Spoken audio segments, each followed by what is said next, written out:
ये लुसेंट की जी के एन की सीरीज, इसमें देखेंगे ज्योग्राफी 50 क्वेश्चंस 51 से लेकर 100 तक, और ये क्वेश्चन रिपीटेडली कॉम्पिटिटिव एग्जाम में आए हैं।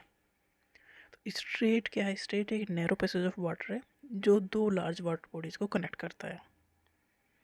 दो बड़े लार्ज वाटर बॉडीज को कनेक्ट करने वालों को कहते हैं स्ट्रेट। इस्थमस क्या है? ये नैरो स्ट्रिप ऑफ लैंड है जो दो बड़े लैंड मास को कनेक्ट करता है। मतलब दो जब बड़ी जमीन के टुकड़े को तोड़ने वाला इस्थमस है, और दो बड़े वाटर बॉडीज को जोड़ने वाला जो बीच का कनेक्शन है वो स्ट्रेट है। पेनिनसुला एक पीस ऑफ लैंड है जो तीन साइड से वाटर से घिरा हो, जैसे कि इंडिया है, साउथ इंडिया है, तीनों साइड वाटर है, तो ये पेनिनसुला है। माउंटेन किसे कहते हैं?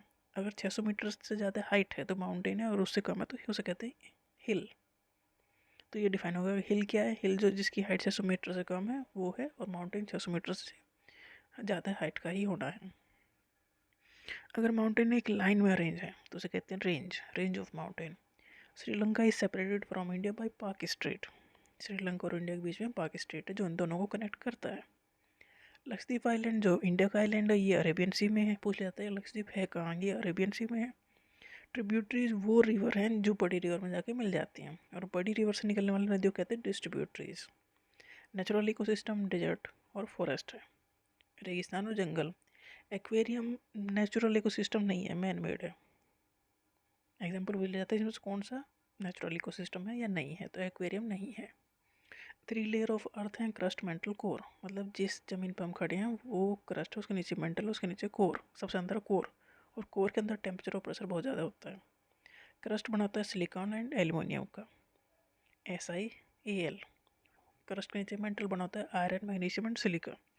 कोर बनाता है निकिल और आयरन का। यहाँ काफ़ी टेम्परेचर और प्रेशर ज़्यादा है। जो थिनेस्ट लेयर है इन तीनों में से वो है क्रस्ट, और इनर मोस्ट लेयर हो गया कोर। 3 टाइप की रॉक्स हैं, igneous, sedimentary and metamorphic rock. Igneous चट्टानें बनती हैं लार्वा, जो मोल्टन मैग्मा है उससे जो लिकटता है उससे बनती है इग्नियस चट्टानें, एकदम बन जाती है क्योंकि मैग्मा निकला, वोल्केनो फटा, मैग्मा निकला तो उससे बनी इग्नियस चट्टानें। सेडिमेंट्री रॉक मतलब लेयर बाय लेयर इकट्ठा होती रहती हैं जब बनती रहती हैं, मतलब इसके ऊपर कुछ ना कुछ इकट्ठा होता रहे, तो जैसे चीज़ें गिरते समय उसमें गिरती रहें, फिर कोई भूकंप आ गया फिर वो बनती रहे, तो मतलब बस ये लेयर में बनती है सेडिमेंट्री रॉक। ये तो लेयर में बनती है, उसमें फॉसिल सीन आ जाते हैं क्योंकि सारे जानवर तब जाएंगे तो वो वहीं ख़त्म, तो रॉक जो उसी में फॉसिल्स पाए जाएंगे। रॉक्स विच कंटेन फॉसिल्स वो है sedimentary rock. Volcano is a went या ओपनिंग, ये है अर्थ क्रस्ट की ओपनिंग जिससे कि मेल्टन मैग्मा बाहर निकलता है, और मैग्मा आता कहाँ से? जो अर्थ का कोर है उसमें टेम्परेचर प्रेशर बहुत ज़्यादा है, तो मैग्मा वहीं पर बनता है, और वो कभी कभी फूट के बाहर निकल जाता है, उससे इग्नियस चट्टानें बन जाती हैं। मतलब उसे ही इग्नियस चट्टान कहते हैं जो लार्वा बाहर निकलता है। अर्थक्वेक जो क्रस्ट है, क्रस्ट के नीचे ये क्रस्ट में ना प्लेट्स हैं, तो प्लेट्स में अगर थोड़ा सा भी हिल जाएं, मूव करें, वो मूव करती हैं क्योंकि अंदर लिक्विड वाला कोर में बहुत ज़्यादा प्रेशर है तो लिक्विड बन रहा है, तो उसकी वजह से जो उस मेंटल और कोर क्रस्ट की जो लेयर है वो मूव करती हैं, तो उसके मूव करने से धरती हिल जाती है, तो अर्थक्वेक होता है। तो फोकस वो प्लेस है वेयर जहाँ से मोमेंट स्टार्ट हुआ प्लेट में, और इपीसेंटर जहाँ पर हमें दिखाई दिया, जैसे कहते हैं ना कि भूकंप आया तो इसका इपीसेंटर ये था, तो जहाँ पर वो दिखाई दे, फोकस और इपीसेंटर ऊपर नीचे है, फोकस नीचे इपीसेंटर ऊपर है। The place of the surface above the focus, जहाँ पर भूकंप दिखता है कि यहाँ भूकंप आया है, पर एक्चुअल में उसकी जड़ नीचे है, जो जड़ है वो फोकस है जहाँ से स्टार्ट हुआ है।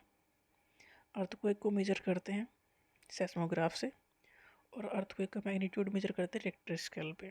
मशरूम रॉक पाए जाते हैं रेगिस्तान में क्योंकि वहाँ पर चलती हैं गर्म हवाएं, और गर्म हवाएं कहीं ना कहीं से पहाड़ को नीचे से काट देती हैं, तो ऊपर वो बड़ा रह गया नीचे छोटा हो गया तो मशरूम का की जैसा दिखता है, तो उसे कहते हैं mushroom rocks.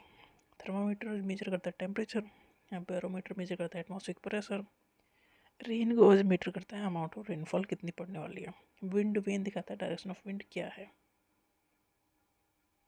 Average height of troposphere, देखो एटमॉस्फेयर की लेयर है, पहली लेयर है ट्रोपोस्फियर, ये 0 से लेकर 13 किलोमीटर तक ट्रोपोस्फियर है, इसी में ही बादल, सारी चीज़ें इसी में ही है, सारी वेदर फिनोमेना जैसे कि रेनफॉल, फॉग, हेल स्टॉर्म, सब कुछ इसी में ही है ट्रोपोस्फियर में। उसके ऊपर है स्ट्रेटोस्फियर, स्ट्रेटोस्फियर 0 से लेकर 50 किलोमीटर, मतलब 13 से लेकर 50 किलोमीटर ऊपर तक हो गई, तो 0 से 13 किलोमीटर तक ट्रोपोस्फियर है। बादल और सब इसी में ही है। उसके ऊपर स्ट्रेटोस्फीयर है 50 किलोमीटर तक। स्ट्रेटोस्फीयर में क्लाउड नहीं है क्योंकि क्लाउड तो नीचे रह गए, तो यहाँ पर प्लेन उड़ने के लिए सही है। तो स्ट्रेटोस्फीयर फ्री है फ्रॉम द क्लाउड। स्ट्रेटोस्फीयर में क्लाउड नहीं है क्योंकि क्लाउड तो नीचे रह गए, तो इसमें एरोप्लेन फ्लाई करने के लिए अच्छी लेयर है। स्ट्रेटोस्फीयर में ओजोन लेयर है। ओजोन लेयर हेल्प करती है हमें सन की जो हार्मफुल रेंज है उससे बचाने के लिए।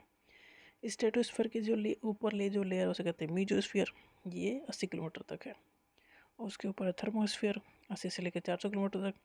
थर्मोस्फीयर हेल्प करती है रेडियो ट्रांसमिशन में, जैसे मोबाइल के सिग्नल आ रही है, सारे सिग्नल आ रहे हैं, इसमें ही हेल्प करती है। एक जो स्फीयर सबसे ऊपर की लेयर है, तो पहले जो लेयर एटमॉस्फेयर की ट्रोपोस्फीयर, फिर उसके स्ट्रेटोस्फीयर, फिर मीजोस्फीयर, फिर थर्मोस्फीयर, फिर एक्सोस्फीयर। ट्रोपोस्फीयर में जो सारी वेदर फिनोमेना इसमें होती हैं। स्ट्रेटोस्फीयर में प्लेन उड़ते हैं और ओजोन लेयर है, ये काफ़ी इंपॉर्टेंट है। और थर्मोस्फीयर में रेडियो ट्रांसमिशन की में हेल्प करता है। जो वेदर क्या है, वेदर मतलब डे टू डे, घंटे टू घंटे जो मौसम चेंज होता है वो वेदर है। और क्लाइमेट मतलब 25-30 साल का जो एवरेज वेदर कंडीशन है वो क्लाइमेट है। तो क्लाइमेट काफ़ी लंबे टाइम का मेजर करते हैं कि इस एरिया क्लाइमेट ऐसा है। इंसोलेशन, इनकमिंग सोलर एनर्जी जो अर्थ ने ली है, जैसे हम ऊपर जाते हैं as we go up the layer, तो एटमॉस्फेरिक प्रेशर डिक्रीज होता है। ओजोन जो प्रोटेक्ट, ओजोन कहाँ है, स्ट्रेटोस्फीयर में है, और क्या करता है, जो सन की हार्मफुल रेज है उससे प्रोटेक्ट करता है। किसे, इंसानों को। अमाउंट ऑफ वाटर वेपर जो एयर में है उसे कहते हैं ह्यूमिडिटी। मतलब एयर में ह्यूमिडिटी, इसका मतलब ये कि कितनी वाटर वेपर है एयर में। Condensation of water vapour around dust particle बनाएंगे क्लाउड। क्लाउड बनते कैसे हैं, जो वाटर वेपर गई हैं वो कंडेंस हो जाती हैं, और जो एटमॉस्फेयर में डस्ट पार्टिकल है वो सब उसमें ट्रैप हो जाते हैं। When precipitation comes down to the earth in the liquid form, से कहेंगे रेन। रेन क्या है, कुछ नहीं है, जो वाटर वेपर ऊपर गई हैं कंडेंस हो गई हैं, फिर वो नीचे आ गई हैं। विंड की is the horizontal movement of air. Carbon dioxide create करता है green house effect in the atmosphere. जो सनरेज वापस जा रही होती है उन्हें वापस ट्रैप कर लेते हैं CO2, इसलिए ग्रीन हाउस इफेक्ट क्रिएट करता है CO2।